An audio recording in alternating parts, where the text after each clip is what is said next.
Caríssimos, aqui quem vos fala é professor Marcão, com mais uma jornada na história. Professor Marcão na história. Gostaria de pedir, antes de iniciar, que vocês inscrevam-se no canal, compartilhem, é muito importante para esse que vos fala. Bom, hoje nós iremos conversar sobre a Grécia Antiga. A Grécia localiza-se no sudeste da Europa. Uma situação que gostaria de observar com vocês. Grécia, na antiguidade, chamada de Hélade. O povo grego, os gregos chamados de helenos. A civilização grega chamada de civilização helênica. Fica a dica, estamos falando da mesmíssima coisa.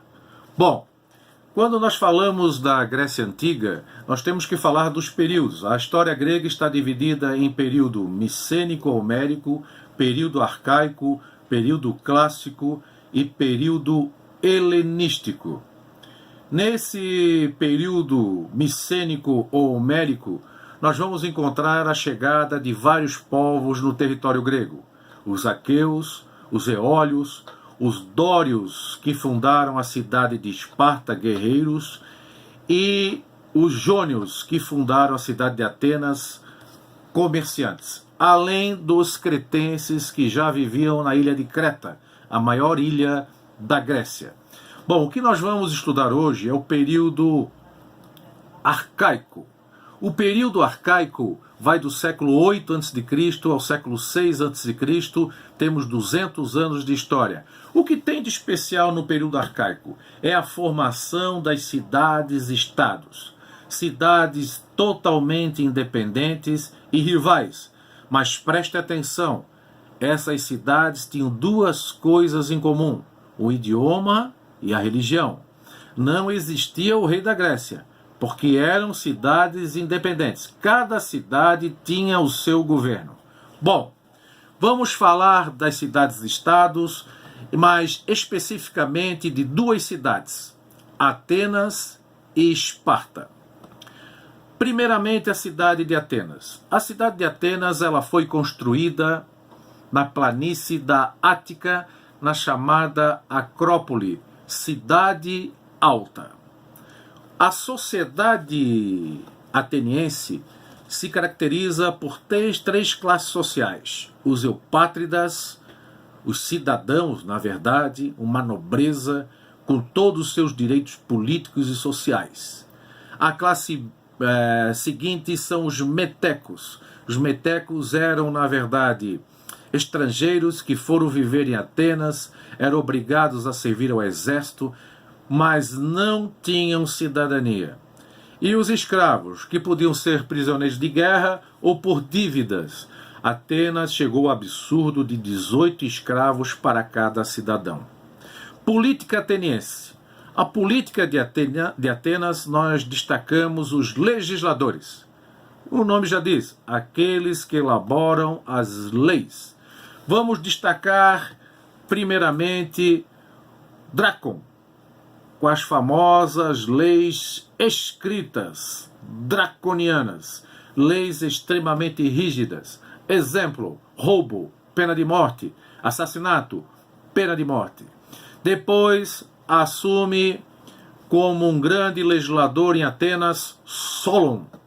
Solon percebeu que Atenas, tendo 18 escravos para cada cidadão, simplesmente desmobilizou a economia.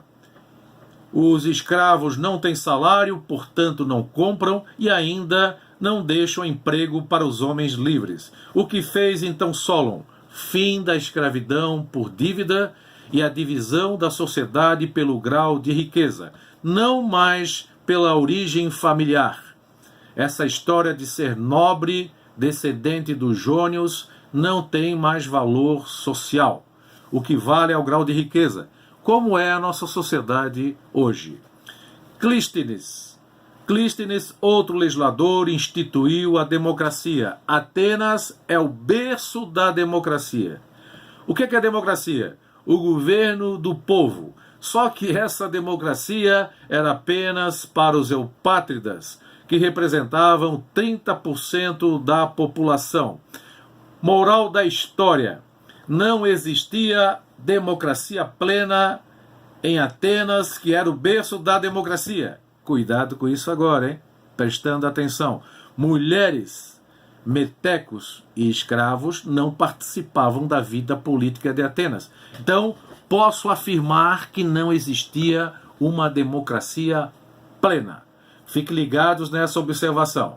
Nós vamos ver agora a cidade de Esparta, na planície do Peloponeso, fundada pelos dórios guerreiros. Objetivo dos espartanos ou esparciatas: a formação de um cidadão soldado.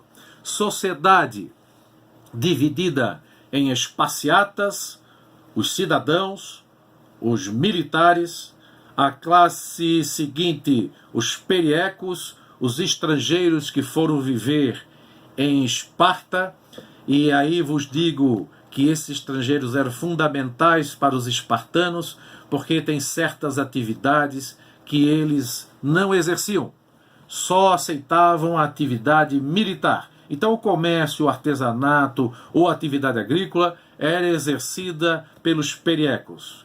E os ilotas? Ilotas era um povo que estava na península do Peloponeso, a localização de Esparta, quando os dórios chegaram lá. E no mesmo momento eles foram dominados e passaram a exercer a função de servos. Tinham a sua condição humana respeitada, mas era um sistema de servidão. Bom, política. Politicamente falando, nós vamos encontrar uma diarquia. Não é uma monarquia, é uma diarquia. Temos 2 reis. Por que 2 reis? É uma cidade preocupada com a guerra. Tanto é que ela foi fundada entre montanhas, porque seria uma fortificação natural. A cidade era isolada. Nesse momento, a diarquia, 2 reis. Um vai para a guerra e outro fica para proteger a cidade. Não preciso dizer a vocês que esses reis eram generais. Eles têm um objetivo, como eu já lhes disse anteriormente: formação do cidadão soldado, obedecedor das leis. Que leis? A legislação era estabelecida pelo Código de Licurgo, um código militar, obviamente. A educação.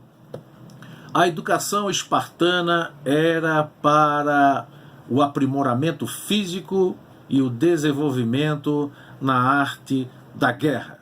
Aos 7 anos, o menino era levado para o quartel, tornando-se um especialista no manejo das armas e nas técnicas de combate.